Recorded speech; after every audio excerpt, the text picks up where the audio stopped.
किसान भाइयों नमस्कार। आज मेरे साथ ये किसान हैं छत्तीसगढ़ नहीं झारखंड, बिहार, राजस्थान, मध्य प्रदेश, महाराष्ट्र के भी कोई है, यूपी, बिहार, मतलब झारखंड, बिहार, राजस्थान, मध्य प्रदेश, यूपी, महाराष्ट्र का तो कोई है नहीं।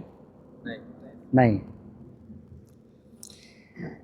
ये सब लोग इस कृषि दर्शन केंद्र झांसी ग्राम डोंगरी में 4 दिवसीय प्रशिक्षण कार्यक्रम में आए हैं। 70-80% क्लास हमारी अंदर ही होती है। यहाँ पर इसलिए लाया हूँ कि मैं कहता हूँ कि ज़मीन और जंगल, ज़मीन में ह्यूमस, खेत की मेड़, ज़मीन में पेड़, चूँकि नेचुरल फार्मिंग करनी है तो हमको ये जो मिट्टी है ना, ज़मीन, इसको रिच बनाना है। ध्यान रखना, खेती हम खेत में करेंगे, खेती खेत में करते हैं और आज की तारीख में खेत की कोई बात नहीं करता। किसान से पूछो कितना खेत है, बता देता है 10 एकड़ है। हमने कहा फर्टिलिटी कितनी है? फर्टिलिटी साहब, अरे मिट्टी की जांच कराए हो? एक बार साहब हुआ तो था और उसका कार्ड मिला था। हम साहब जल्दबाजी में थे, कहीं रख के भूल गए। समझना बात को, लापरवाही। एक तो हम मिट्टी की जांच कराते नहीं हैं, कभी सरकार ने करा भी दिया तो कार्ड रख कर के भूल गए, अचार रख के खा लिया इस कागज़ पर। तो किसान के पास 10 एकड़ ज़मीन है, बस उसे इतना पता है। और ये 10 एकड़ ज़मीन पर हमें गन्ना बोना है या अनार लगाना है या पपीता करना है या केला करना है, ये पता है। किस ज़मीन पर कौन सी फसल बोनी चाहिए ये उसे नहीं पता। समाज से, सोशल मीडिया से उसने किसी ने सुन लिया कि केले की खेती में बहुत फ़ायदा है तो केले की खेती कर रहा है। फिर बेशक बाज़ार में घाटा उठाए, आत्महत्या करे। तो मित्र, हम देश के प्रत्येक किसान से कहते हैं कि खेती हम खेत में करते हैं, खेत के बिना खेती नहीं हो सकती। अब खेत तो है, लेकिन खेत कैसा है? खेत की मिट्टी कैसी है, ज़मीन के नीचे पानी कितना है, खेत में जीवांश कार्बन कितना है, मिट्टी राकर है, काली है, पड़ुआ है, नीचे पत्थर कितनी गहराई पर है। इन सब बातों का विचार करने के बाद फिर मैं निर्णय लेता हूं कि मुझे अपनी ज़मीन में कौन सी फसल बोनी चाहिए, कौन सा बगीचा लगाना चाहिए, कौन सी सब्जी करनी चाहिए। तो खेती प्रारंभ होती है खेत से। अभी क्या है, अभी तो एक ही डंडे से सबको हाँका जा रहा है। जैसे उदाहरण मैं दूं कि आप किसी टोल फ्री नंबर पर पूछे कि साहब मुझे गेहूं बोना है, एनपीके कितना दूं, तो उधर से एक आवाज़ आएगी 160, 120, 60, 40। अब देखना, आप देश के किसी एग्रीकल्चर डिपार्टमेंट के प्रसार कर्मी से, किसी साइंटिस्ट से ये पूछिए कि मैं साहब गेहूं बोना है, कितना फर्टिलाइज़र दूं, तो क्या उत्तर मिलता है बताइए आप? 120, 60, 40। आपको किसी को पता है 120, 60, 40 क्या है? ले, आपको यही नहीं पता? अरे 120 kilogram nitrogen, 60 kilogram phosphate, 40 kilogram potash. अब ये क्वेश्चन बिहार के किसान का है, कर्नाटका के किसान का है, राजस्थान के किसान का है, इससे कोई फर्क नहीं पड़ता। एक रटी रटाई भाषा 120, 60, 40। अब देश का कोई किसान हो, कैसी भी ज़मीन हो, कोई यही नहीं कहता भाई तुम्हारी ज़मीन कैसी है, तुम्हारा पानी कितना है ना। एक छोटा सा प्रश्न पूछा, बता दो। ऐसे टेक्नोलॉजी ट्रांसफ़र हो रही है। साहब केला लगा लें, लगा लो, बहुत अच्छा है, केला तो बहुत अच्छा है, 3 लाख का इनकम है 1 एकड़ में। अब मैं क्या कहता हूँ कि नेचुरल फार्मिंग एक समझ है, एक विचारधारा है, और नेचुरल फार्मिंग का मतलब है प्रकृति की व्यवस्था को खूबसूरत बनाना। अब प्रकृति क्या है? प्रकृति है जिस ज़मीन में मैं खड़ा हूँ वो प्रकृति है, इस ज़मीन के नीचे भूगर्भ जल कितना है वो प्रकृति है, इस ज़मीन की वाटर होल्डिंग कैपेसिटी कितनी वो प्रकृति है, इस ज़मीन में ह्यूमस कितना है वो प्रकृति है, ज़मीन में केंचुआ है, चींटी है, चींटा है, दीमक है, गुबरैला है और नाना प्रकार के सूक्ष्म जीव हैं, ये प्रकृति है। ज़मीन के ऊपर जंगल हैं, कुछ पेड़ हैं, झाड़ियाँ हैं, घासें हैं, ये प्रकृति है। प्रकृति का मतलब है जो मुझे अपनी आँखों से, खेत गए, खेत में जो कुछ दिख रहा है वो सब प्रकृति है। अब मैं क्या करता हूँ कि देखता तो हूँ लेकिन ढंग से नहीं देखता हूँ। अभी घास जमी है, बोले यार घास जमा, इसको जोत दो, घास से दुश्मनी है, घास को जोत दो। हमने कहा फसल कब बोगे? बोले सितंबर के आखिरी में। तो भाई अभी जुलाई में घास क्यों जोत रहे हो? बोले अरे साहब घास है तो घास तो गंदी होती है, ये तो खरपतवार हैं, ये तो बढ़ जाएंगे।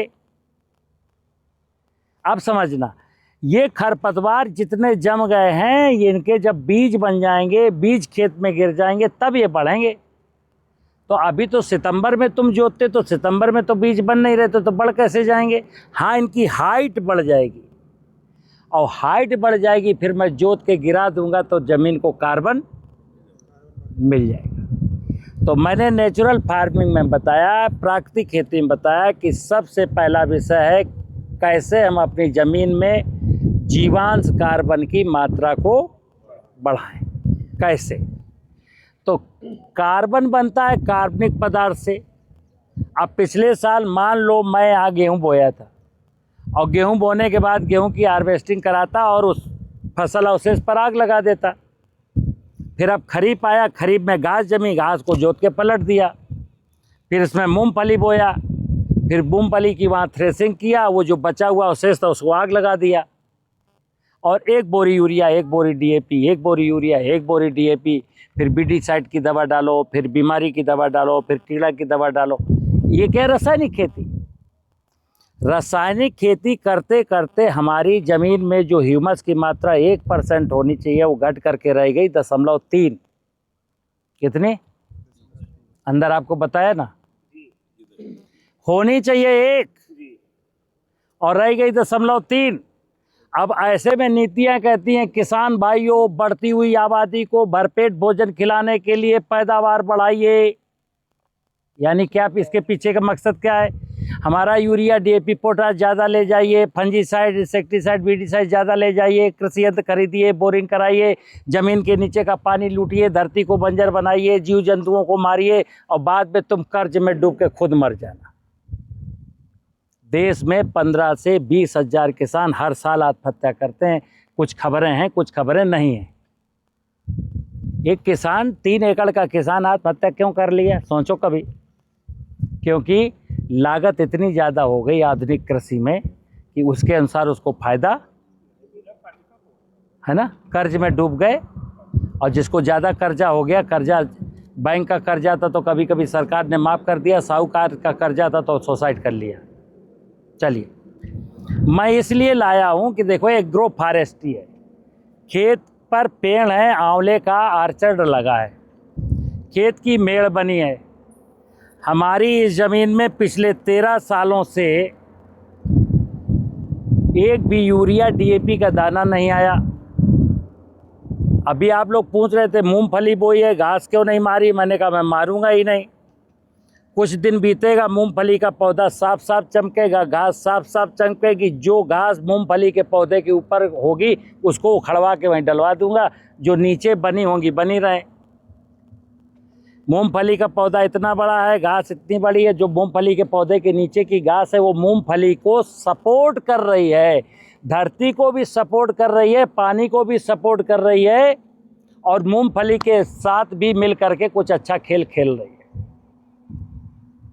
हाँ, जो ऊपर आ रहा है मूंगफली के, वो पौधा ज़रूर आपको मूंगफली को थोड़ा सा नुकसान दे सकता है। इसलिए जो मूंगफली के ऊपर आएगा उनको उखाड़ के मैं वहीं डाल दूंगा, कार्बन बढ़ेगा।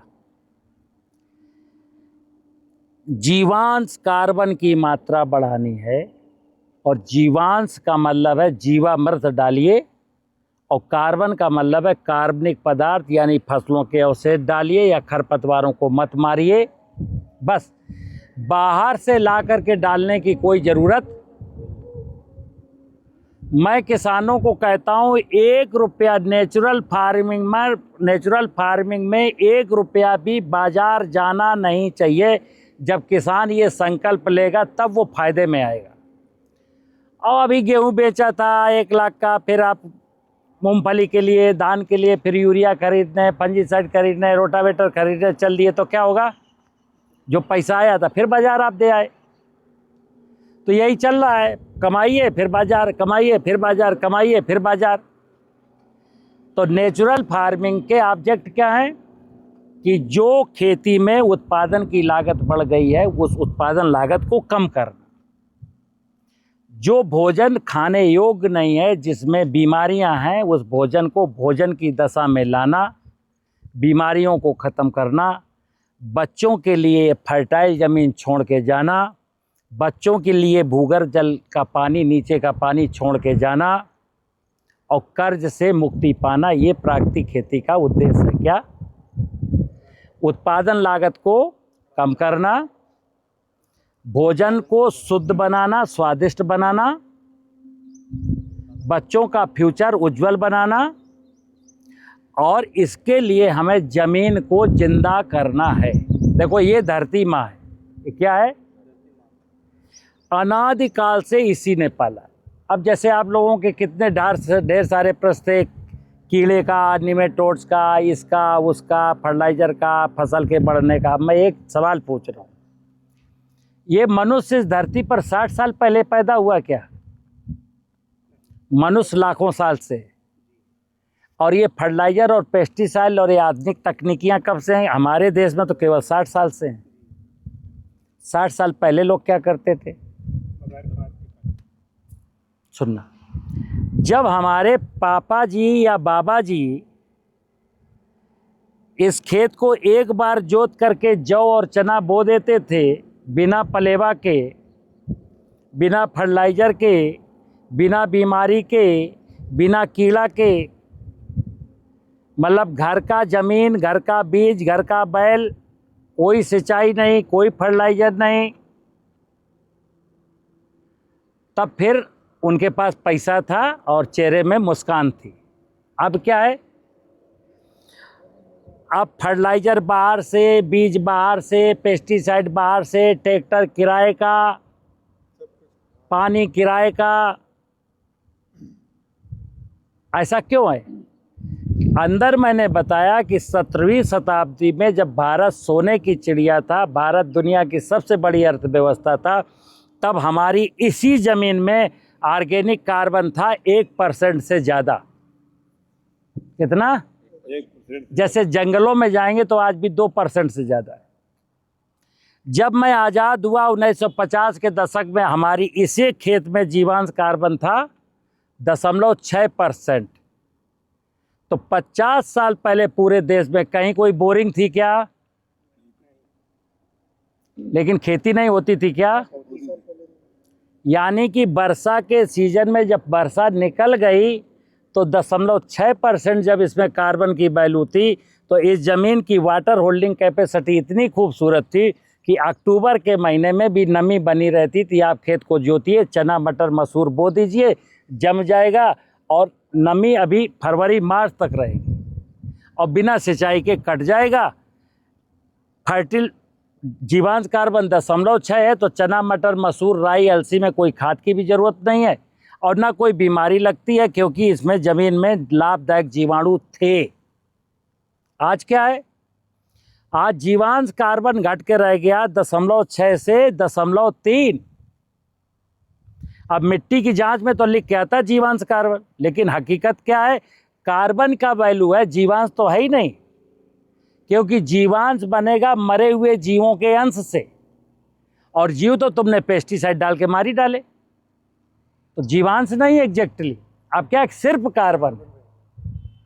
तो जीवाणु नहीं है, इसलिए फसलों में रखता है रोग, और कार्बन जीवांश में बदल नहीं रहा, इसलिए आपको डालनी पड़ती है यूरिया, डीएपी, पोटास। और इसीलिए भोजन में नहीं है स्वाद, इसीलिए भोजन में नहीं है पौष्टिकता, और इसीलिए आपकी बढ़ गई लागत, और इसी के कारण बढ़ गई बीमारियां। तो नेचुरल फार्मिंग में क्या करना है, सिंपल सा मैं बताता हूं कि वर्षा के पानी को खेत की मेड़ बना करके पानी को बहाव को रोकना, यहाँ पर पानी को इकट्ठा नहीं करना है। रनाप के कारण जो सॉइल की फर्टाइल अंश जो बह करके बाहर चले जाते थे उनको मेड़ बना के रोक लिया, फिर थिरा करके पानी निकला, कोई बात नहीं, कार्बन वहीं रुक गया। कुछ पानी सीपेजों के नीचे भी गया जिससे वाटर लेवल ऊपर बढ़ेगा। फिर मैंने फसलों के अवशेष डाले, खरपतवार नहीं मारे तो कुछ कार्बन भी बढ़ा, और जीवामृत डाल दिया तो जीवांश आ गया। जैसे मैं विनोद कुमार सचान कहता हूं कि देश के किसी भी किसान को डीएपी, पोटास, जिंक, सल्फर, जाइम कुछ भी खरीदने की जरूरत नहीं, क्योंकि वो सारी चीज़ें यहीं हैं। जितने भी न्यूट्रिशन के नाम लिए जाते हैं ये सब पेरेंट मटेरियल ज़मीन में पाए जाते हैं, और ज़मीन में स्वतः निर्माण होते हैं।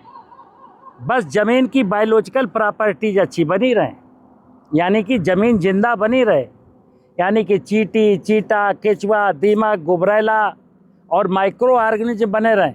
भगवान कसम किसी भी फर्टिलाइजर की ज़रूरत नहीं है, लेकिन मैं कहता हूँ यूरिया डालनी पड़ेगी अमुक अमुक फसलों में। क्यों कहता हूँ, नत्रजन इस ज़मीन का हिस्सा नहीं है, नत्रजन है इस वायुमंडल में। 78% नत्रजन वायुमंडल में, यह नत्रजन है कार्बन में, तो कार्बन है 0.3। अगर 0.6 होता तो यूरिया की भी जरूरत नहीं होती। तो नेचुरल फार्मिंग में हमको जमीन में जीवांश कार्बन बढ़ाना एनी हाउ। जीवांश कार्बन बढ़ने के बाद ना तो फर्टिलाइजर की ज़रूरत है, ना बीमारी कोई लगेगी, कोई बीमारी नहीं लगेगी, क्योंकि 90% 80% बीमारियां किसी भी फसल में ज़मीन से आती हैं। जीवामृत के जीवाणु जब जाएंगे तो बीमारी फैलाने वाले नेगेटिव पैथोजन को वहीं बैलेंस कर लेंगे, तो आपको फंजीसाइड की ज़रूरत नहीं पड़ेगी। और अगर खेतों में झाड़ियां हैं, जंखाड़ हैं, मेड़ों पर नाना प्रकार के पेड़ हैं, चिड़ियां आ गई हैं, तितलियां आ गई हैं, मधुमक्खियां आ गई हैं, नाना प्रकार की बायोडाइवर्सिटी मेंटेन हो गई है, तो फिर कोई कीड़ा भी नहीं लगेगा। अभी लोग क्या चाहते हैं, जैसे आप बताओ कि किसान का कोई हमदर्द है क्या?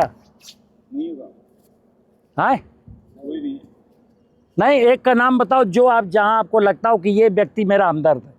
ये एजेंसी, बीज बेचने वाला, फर्टिलाइजर बेचने वाला, दवा बेचने वाला, आढ़तिया, मंडी, कोई आपका हमदर्द है क्या? आपका हमदर्द कोई इसलिए नहीं क्योंकि आपको खुद से ही हमदर्दी नहीं है। जब कोई खुद से हमदर्दी रखता है तब उसकी लोग मतलब कुछ सिंपैथी रखते हैं। तो आप तो वैसे ही अपना मस्त हो, घाटा हो जाए तो क्या, फ़ायदा हो तो क्या, कर्ज में डूब जाए तो क्या, सरकार से जो गुजारिश है शायद माफ़ कर दे कर्जा। क्यों लोग जुगाड़ में रहते हैं ना कि साला जिसको वोट लेना होगा माफ़ करेगा ही कभी ना कभी। जैसे अभी मोदी जी की सरकार है और हर किसान पर 2 लाख, 1 लाख, 3 लाख, 5 लाख का कर्जा है। अगर अभी कांग्रेस कोई कह दे कि मेरी सरकार बनी, देशवासियों हर किसान का कर्जा माफ़ कर दूंगा, तो मोदी जी लाख अच्छा काम करे, अभी सरकार पलट जाएगी। क्योंकि किसान को जो कर्जा माफ़ कर दे वो आए और फिर कर्जा हो जाए। सुनिए, नेचुरल फार्मिंग हमको लाभ के लिए नहीं करनी, नेचुरल फार्मिंग करनी हमको अपनी औलादों के लिए। धरती में जितने लोग हैं सब ने औलादें पैदा की हैं, तो अपने बच्चों की चिंता करिए, प्राकृतिक संसाधनों यानी ज़मीन की फर्टिलिटी को, पानी को बचाइए, और जो बायोडाइवर्सिटी जंगल और जीव हैं उनको ना मारिए। घासों को मार करके कुछ मिलने वाला नहीं है, कीड़ों को मार करके कुछ मिलने वाला नहीं है। अगर कीड़ा को मार के, घास को मार करके कुछ मिलता तो आज देश का किसान अरबपति होता। हुआ क्या है मित्र? नेचुरल अगर मैं तो ऐसे कहता हूँ, कई बार ऐसे बोल जाता हूँ कि नेताजी अगर तुमको भी अपनी औलादों से मोहब्बत है, जज साहब अगर तुमने भी बच्चे पैदा किए हैं, तुम्हारे पास भी बच्चे हैं, तुमको भी अपनी औलाद से मोहब्बत है, ब्यूरोक्रेट, टेक्नोक्रेट, माफिया, जिनके घरों में बच्चे हैं और सब ने औलादें पैदा की, भगवान कसम अगर औलादों से हमदर्दी है तो सबको, चाहे नेतागिरी करने वाला हो, आईएएस हो, कुछ भी हो, सबको मिलकर के प्रकृति की समृद्धि का ख्याल रखना। ये कहानी केवल किसान की नहीं है, इसमें सबकी जिम्मेदारी है, नीतियों को भी, कि भाई ये urea, DAP, pesticide, rotavator, cultivator, ये जो बेचने की नौटंकी ड्रामा है, कब तक? हुआ तो कुछ इससे है नहीं। अभी हरित क्रांति के बाद जो मेरे पास एक अचीवमेंट है, अचीवमेंट क्या है? देखो साहब, आप देश का उत्पादन 330 बिलियन टन पार कर गया। हमने कहा वेरी गुड, बहुत अच्छा। अब अपना वो भी सुन लो, अपना अचीवमेंट तो तुमने बता दिया, अब तुमने जो हमसे लूटा है वो भी सुन लो। देखो साहब, जमीन में जो ह्यूमस की मात्रा 0.6% थी, उसको घटा के 0.3 कर दिया। जो हमारी ज़मीन के नीचे 30-40 फुट पर पानी था, देखो साहब इन्होंने उसको नीचे ले जाके 600 फुट पर पटक दिया। देखो साहब, जो जंगल का एरिया मेरे देश में 27% था, अब 7% बचा। देखो साहब, मेरे देश में कोई आदमी बीमार नहीं होता था, आज 50% लोग बीमार हो गए। ये भी तो नुकसान है। ये नुकसान किसके हैं? इसी रासायनिक खेती के हैं, मैकेनाइज्ड फार्मिंग के हैं। क्या आपको लगता है 10 साल के बाद दुनिया रहेगी? आप बताना दिल खोल के। इस हिसाब से तो नहीं रही है, इस हिसाब से तो नहीं रही। कितने लोग सहमत हैं? अब आप देखो, ये हंसे कि रहेगी, कैसी दुनिया रहेगी ये भी बताओ। नहीं रहेगी। और अगर रहेगी तो कैसी रहेगी? सुन तो लो, रेप, मर्डर, खुदकुशी, हार्ट अटैक, शुगर, मौत का नंगा नाच होगा। हर घर में मौत का तांडव फैलेगा। ऐसी दुनिया होगी, बीमारों की भीड़ है। तो हम लोग क्या ये चाहते मेरे बच्चे विकलांग हो जाए? अभी जैसे सरकार ने पिछले 20 साल पहले पोलियो की दवा का बताया ना, 2 बूंद जिंदगी की सिर्फ एक बार। अमिताभ बच्चन बोलता था ना, पहले क्या बोलता था? 2 बूंद जिंदगी की सिर्फ एक बार। फिर पोलियो की दवाई इतनी ज्यादा बन गई तो 2 बूंद जिंदगी की हर बार। अब मैं पूछता हूं बुद्धिजीवियों से कि भाई ये शारीरिक विकलांगता तो आपने ठीक कर ली, मान लेता हूं ठीक हो गई, लेकिन मानसिक विकलांगता का क्या करोगे? इसके लिए 2 ड्राफ्ट बना दो, क्योंकि मानसिक विकलांगता देश के 99% लोगों को है। हमारे नेता भी मानसिक रूप से क्षतिग्रस्त हैं, पूरा सिस्टम मानसिक रूप से विकलांग है। नहीं है? बिल्कुल है। क्योंकि आदमी को स्वस्थ रखने के लिए अस्पताल बनाए जा रहे हैं कि बीमार हो फिर इस अस्पताल में एडमिट हो। और मैं क्या कहता हूं, लोग बीमार हो ही ना, किसान कर्ज में डूबे फिर मुझसे कर्जा ले जाए। मैं क्या कहता हूं, किसान को कर्जा लेने की जरूरत पड़े ही ना। तुम फसल बो फिर मुझसे यूरिया डीएपी ले जाओ। मैं कहता हूं यूरिया डीएपी की जरूरत पड़े ही ना। तुम्हारे खेत में बीमारी लगे फिर फंजीसाइड, अरे बीमारी लगे ही ना। सारी धरा मुस्कुराए, सारे लोग मुस्कुराएं, हर चेहरे में आनंद का भाव हो, इसके लिए कहा गया है। ये कहानी शुरू होती है धरती माता की समृद्धि से। ये जमीन नहीं है, ये माँ है। अनादिकाल से इसी ने हमको पाला है और यही हमको पालेगी। और ये अगर बीमार है, सुन लेना, आज इंसान कोई नहीं बीमार, ना फसल बीमार है, ना कोई जानवर बीमार है। ये बीमारी है माँ की बीमारी से, धरती माँ की बीमारी से। और माँ की बीमारी जैसे ही ठीक की जाएगी, जीवामृत डाल के, कार्बन डाल करके, साल 2 साल में जैसे ही माँ बीमारी से मुक्त होगी, पूरा देश, पूरा समाज, ना फसल बीमार, ना इंसान बीमार, ना कोई पशु बीमार। लेकिन अभी लोग क्या चाहते हैं, चिकित्सा विज्ञान के लोग क्या चाहते हैं कि अच्छा है, बीमारियां बढ़ रही हैं, अब धंधा चल रहा है। एग्रीकल्चर के दवा और बेचने वाले कारोबारी क्या चाहते हैं, बढ़िया है यार, ज़मीन के बारे में किसी का ध्यान नहीं है तो मेरा धंधा। और वेटनरी वाले लोग क्या चाहते हैं, बढ़िया चल रहा धंधा, एक भैंसिया बीमार होती है 1500 मिल जाते हैं। बीमारी कोई ख़त्म नहीं करना चाहता, लोग बीमारियां बढ़ा रहे हैं अभी। और किसान देश का ऐसा है, 14 करोड़ किसान, मैं कहते हैं कोई न सुधरे। मेरी ये बात अगर 14 करोड़ किसानों तक पहुंच गई, भगवान कसम बड़ी बड़ी सरकारें फेल हो जाएंगी, किसान अपने आप सब कुछ ठीक कर लेगा, सब कुछ ठीक हो जाएगा। और ठीक होना है नेचुरल फार्मिंग से। नमस्कार।